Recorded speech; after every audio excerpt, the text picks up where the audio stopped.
kaibigan, magandang buhay! Welcome sa aking channel! For today's video, ako pala ay magluto ng pasta mga kaibigan. Unahin ko ay yung sauce ngayon mga kaibigan. Gusayin mo natin yan. Tapos, timplahan natin muna yan mga kaibigan para malasa yan mamaya. Natin pang timpla. Yung aking lutuin pala ay spaghetti or pasta.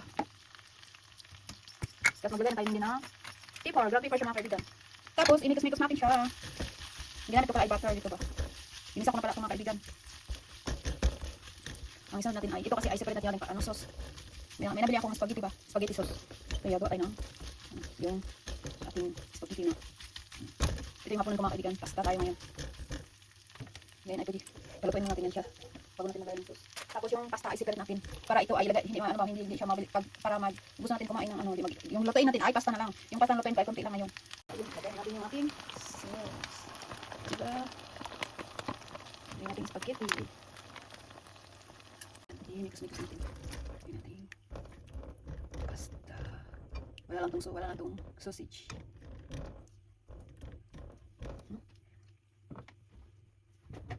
Ang tama sa atin natin ng carrots.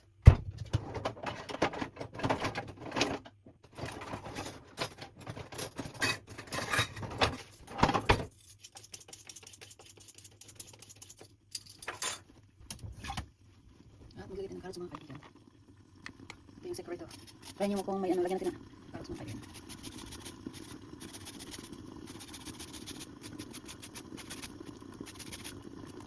Hindi ko ito lagyan ng cheese mga kaibigan kasi wala tayong cheese na magmalik ba. Tama na yung carrots. So, sarap yung pag may carrots na spaghetti mga kaibigan.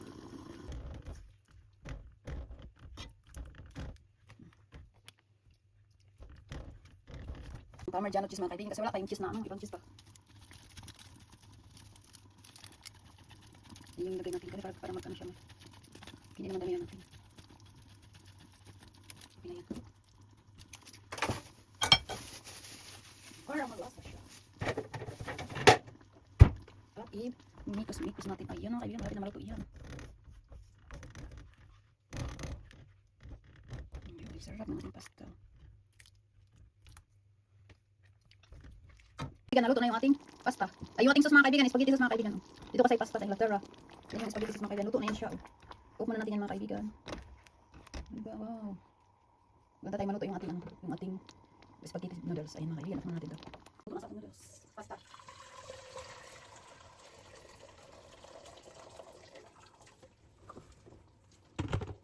At maglagay tayo ng oil.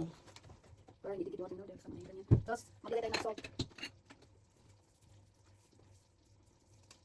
Ito pala, hindi ko na siya nalagyan ng asin. Ngayon ay magbayo tayo sa noodles. Yung noodles na lutuin. Para bigyan natin ng asin.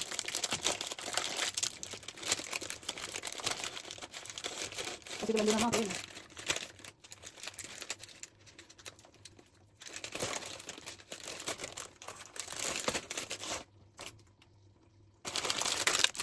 Magkakapay ka sa mainit. Tapos igyan natin.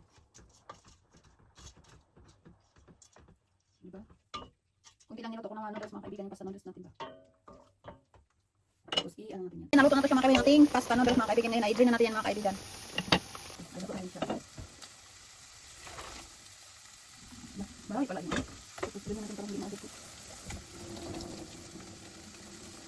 Ilagay natin dito. Dapat ilagay ko lang. Nakalimutan ko para lagyan ng oil. Yan sa mga kaibigan. Yan sa natin. Hindi natin damihan. Baka hindi natin maubos. Tama na yan. Lagyan pa natin ng oil yan. Yan, ng oil. Tapos iyan natin. I-mix natin. Ngayon pa tayo tomorrow. Tapos yung sauce natin ay ilagay natin ito sa ano. So magkakaroon tayo ganyan lang maglagay ng spaghetti dito mga kaibigan. Tama na yan, diba? Yan itong pasta. Hindi ko na pala lagyan ng oil. Diba? Kasi mamantika naman yung ating ang ating sauce. Ayan na siya mga kaibigan. Tapos lagyan na konting cheese. Ayan na siya. Diba? Ganito lang kumain ng pasta dito sa Inglaterra mga kaibigan. Ayun pala ay meron akong parmesan cheese kasi wala akong ibang cheese mga kaibigan. Yung cheese kasi natin ay wala ako. Yung cheese kasi yung yung kailangan pang pumunta ng Asian store. Yung dalawang sakang kaibigan maglagay tayo ng cheese. Ito cheese. Ganyan lang. Wala kasing ibang cheese dito. Yung mag-make ba? Ito lang tayo. Mas malasa. Ayan na. Yan na siya mga kaibigan. Para tayo ng dinner mga kaibigan. Ayan lang. Thank you for watching. Bye!